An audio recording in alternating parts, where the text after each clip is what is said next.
Les amis, bonjour, j'espère que vous allez bien et que tout se passe pour le mieux pour vous. Alors je vais vous lire un truc les gars, franchement c'est honteux, hein. Bon là c'est la mi-temps du match France-Danemark et il fallait que je revienne sur un truc que j'avais évoqué. En plus il y a 2 jours dans mon live Twitch, allez vous abonner à Twitch les gars, il va y avoir de plus en plus de live, vous allez le regretter les gars. Le lien est dans la description. J'avais évoqué dans mon live Twitch que j'avais eu des retours, j'en avais parlé, je voulais pas spécialement en parler mais les retours que j'avais eus par rapport à l'équipe de France, c'est que depuis le départ de Benzema, en plus j'ai eu des échos de certains trucs qui feraient pas plaisir à tous les supporters de Benzema, mais ce que Benzema a comme blessure, c'est pas aussi grave.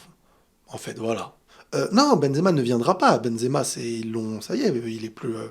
il ne jouera plus la Coupe du Monde, c'est officiel. Mais il aurait pu jouer les matchs importants, en fait. C'est ça que je veux dire. C'est qu'il aurait pu avoir le temps de se reposer et d'arriver plus tard dans des matchs peut-être plus importants. Après voilà, on sait pas, hein. Moi je vous dis ce que j'ai eu comme écho, qui est de gens de confiance. Ouais, mais c'est lui qui a décidé, non? Croyez-moi, et n'importe quel joueur, le mec a de quoi jouer, ou d'être là dans les moments les plus importants de la Coupe du Monde, et il va se sacrifier pour laisser la place à un joueur, et le coach ne va pas appeler 2 joueurs. C'est pas un peu bizarre quand même? Je veux dire, ça aurait été discuté et tout, normalement. Après, je sais pas si c'est Didier Deschamps qui a fait ce choix, si c'est le staff, si c'est une crasse ou pas, ou truc, mais je sais juste que, voilà, je vous ai donné, enfin, c'est même pas je sais juste, c'est je vous partage ce qu'on m'a évoqué. J'ai même entendu qu'il y a des joueurs, c'est pas Mbappé, hein, je dis c'est pas Mbappé parce que comme ça, c'est clair dans la tête des gens, Mbappé paraîtrait qu'il est deg que Benzema soit plus là, mais qu'il y en a certains qui seraient très contents que Benzema soit plus là, quoi, dans l'équipe. Ça a satisfait beaucoup de joueurs, enfin beaucoup, non, l'écho que j'ai eu, c'est pas qu'il y a eu beaucoup de joueurs qui étaient... Mais j'ai eu un nom, et je pense pas que la personne est seule. C'est pas Mbappé, hein, parce que je sais que sinon tout le monde va lui tomber dessus en mode c'est Mbappé, machin, caractère. Et là, il se confirme des choses... Moi, ce qui me choque... Je vais vous dire la vérité, franchement, vas-y, je vais vous parler comme je le pense. Moi, ça me choque pas que quand un joueur de très haut niveau est là, ça puisse faire de l'ombre à d'autres joueurs de haut niveau. Parce que même si pour moi, certains qui s'en plaignent ne sont plus dignes d'être au très haut niveau, voire comparés à Benzema, bref. Mais je peux comprendre des choses, j'essaye toujours de comprendre des choses. Je peux comprendre. Moi, ce qui me choque, les gars, c'est que médiatiquement, des choses comme ça sortent sans aucun problème. C'est comme si en Argentine, on disait l'Argentine se sent mieux sans Messi. C'est comme si au Brésil, on disait le Brésil se sent mieux sans Neymar. Mais avec une volonté intérieure aussi. Hein, et qu'on disait la même chose avec le Portugal. Et qu'il n'y a aucune volonté de protéger le meilleur joueur du monde de l'année 2022. Ballon d'or. Donc tu prends toute la gloire qu'il y a dans ce truc 2022. Et à côté, tu ne viens pas à discuter intelligemment d'équilibre.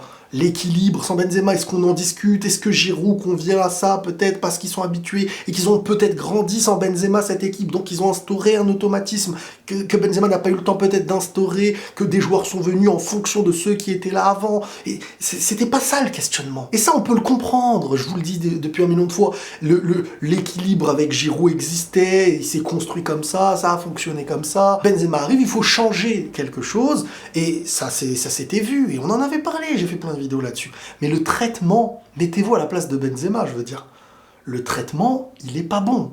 Benzema, alors maintenant je vois des gens qui ressortent des trucs d'avant de Benzema, de ses lives, de ce qu'il avait dit sur Giroud, pour essayer de dédouaner qu'au présent quelque chose qui ne se fait pas pourrait se faire parce que par le passé, enfin, après, voilà, je veux dire, c'est comme si on me met une tarte là, je dis pourquoi tu me mets une tarte, on me dit ah mais rappelle-toi il y a 30 ans tu avais dit un truc qu'il fallait pas. Personne n'est parfait, Benzema a ses torts dans plusieurs choses.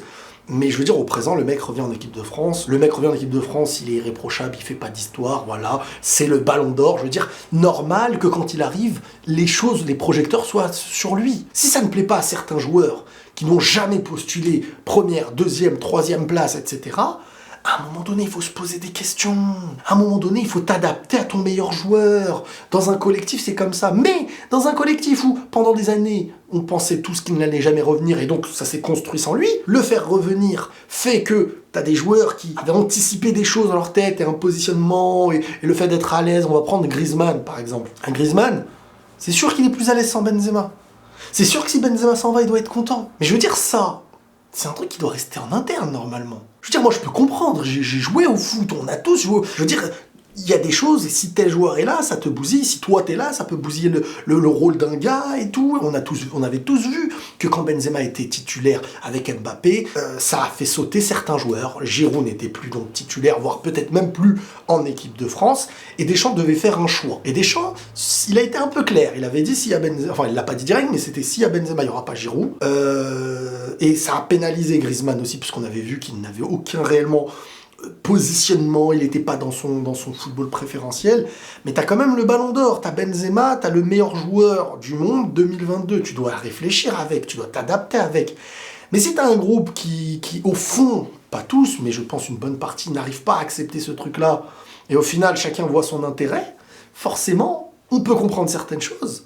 Mais tout ça se règle en interne, tout ça c'est silencieux, tout ça c'est dans le cadre du sportif. Et là, quand tu fais sortir tout ça, c'est limite comme s'il y avait une fierté. Regardez, sans Benzema, on est bien, le groupe vit mieux. Tu vois, et ça, en fait, je trouve que c'est quand même triste. Je trouve que c'est quand même triste et je pense qu'aucun Ballon d'Or, qu'aucun joueur avec une telle saison, parce que là on parle pas d'un mec qui est Ballon d'Or il y a 5 ans, c'est au présent, qu'aucun joueur au présent en ayant fait une saison pareille, en étant meilleur joueur du monde, ne pourrait vivre un truc comme ça avec son équipe nationale. C'est ce que je pense. Comme je dis, il y a des choses que je peux comprendre, mais il y a des choses qui sont hyper affreuses, honteux même à sortir des choses pareilles dans les médias, avec une grande part de vérité dans le sens où c'est des choses réelles en interne. Il y a un groupe qui vit ensemble depuis très longtemps, et il y a quand Benzema arrive, parce que par la force des choses et par son talent, tu ne pouvais plus dire non, aussi une petite part peut-être politique, Macron et tout, j'en sais rien, et quand il arrive, qu'est-ce que ça procure? Alors, si tu t'adaptes